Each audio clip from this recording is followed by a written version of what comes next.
ರಜದ ಮೇಲೆ ಮನೆಗೆ ಬಂದಿರೋ ನಮ್ಮ ಮನೇಲಿ ಟ್ರೀಟ್ ಮಾಡಿದ ರೀತಿ ನೋಡಿ ನನಗನ್ಸಿದ್ದು ನಾನು ಯಾಕಾದರೂ ರಜಾ ಹಾಕಿದ್ನೋ ಅಂತ.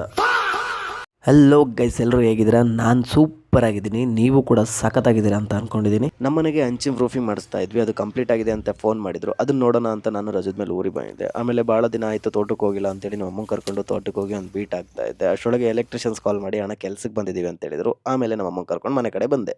ನಾವು ಮನೆ ಬರೋಳಗೆ ಎಲೆಕ್ಟ್ರಿಷಿಯನ್ಸ್ ಆಲ್ರೆಡಿ ಕೆಲಸ ಸ್ಟಾರ್ಟ್ ಮಾಡಿದ್ರು. ಅಷ್ಟೊಳಗೆ ನಮ್ಮಪ್ಪ ಬಂದು ನಿನ್ಗೊಂದು ಕೆಲಸ ಕೊಡ್ತೀನಿ ಬಾ ಅಂತೇಳಿ ತೊಟ್ಟಿ ಹೊಡೆಯೋ ಕೊಟ್ಟರು. ಇಲ್ಲಿಂದ ಸ್ಟಾರ್ಟ್ ಆಯ್ತು ನೋಡಿ ನಾನು ರುಬ್ಬೋ ಕೆಲಸ. Congratulation brother. ಅಬ್ಬಬ್ಬಬ್ಬ ಲ್ಯಾಟ್ರಿ. ಸೊ ಆ ತೊಟ್ಟಿನೆಲ್ಲ ಹೊಡೆಯೋದ್ರೊಳಗೆ ನಂದಂತರೂ ಹೆಣ ಬಿದ್ದೋಗ್ಬಿಡ್ತು ಗುರು. ಎಷ್ಟು ಹೊಡೆದಿದ್ದೀನಿ, ಎಷ್ಟು ಹೊಡೆದ್ರೊಳಗೆ ಹೆಣ ಬಿದ್ದೋಗ್ಬಿಡ್ತು.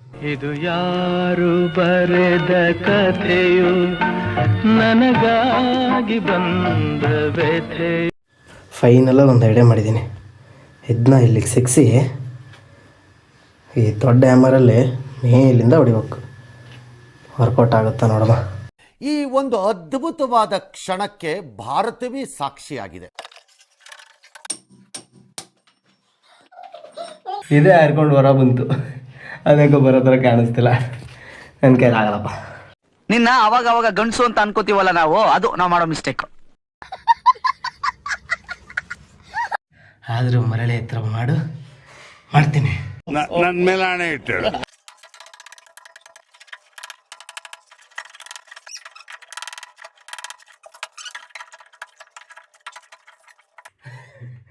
ಬರ್ತಾ ಇಲ್ಲ. ನಾನು ಹೇಳ್ದೆ ಅಲ್ಲ, ಲೌಡಾನು ಆಗಲ್ಲ ಅಂತ. A few moments later. A few minutes later. 12 seconds later. Finally ಹೊಡೆದ್ಬಿಟ್ವಿ. ತೊಟ್ಟಿ ಹೊಡೆದಿದ್ದೆಲ್ಲ ಮುಗೀತು, ಇನ್ನೇನು ಆರಾಮಾಗಿರ್ಬೋದು ಅಂತಿದ್ದು ನನಗೆ ನಮ್ಮನೇಲಿ ಟ್ಯಾಕ್ರಿ ತರಿಸ್ಬಿಟ್ಟು ಇದೊಂಚೂರು ಮಣ್ಣಿದೆ ಎತ್ತಾಕ್ಬಿಡು ಮಗನೇ ಅಂತ ಅಂದರು.